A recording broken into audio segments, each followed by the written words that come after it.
the preparation waste, there will always be some of it, but there are things you can do to tackle that. One is there are techniques to cut vegetables in a way that they can be stored longer. How is that? You cut it and then you store it? Yeah, well, you can do that, yeah. A lot of restaurants take a lot of preparation, so you do have to cut the vegetables and then you can keep them for a while. And depending on how you cut them, you can keep them longer. Okay. I don't know the science behind that. I just know that it works. Yeah, a lot of Asian cuisines have been doing that for a long time, and a lot of Western cuisines have refused to learn it. So they cut it and then put it in the fridge or in the freezer, or? Yeah, it just stays fresh longer if you cut it a certain way rather than a different way. But there are also cutting techniques for meat and fish, which allow you to use more meat and fish, so you throw less of it away. And that's all things you can teach.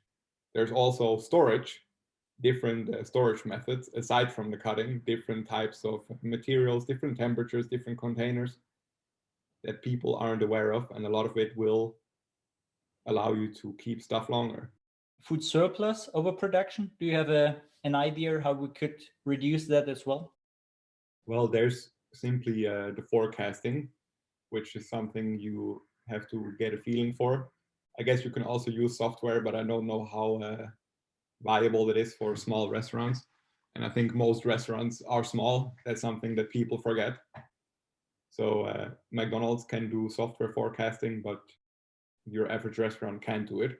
But you can still learn it. You just have to get a feeling for it. And I think it's important. And the other thing is that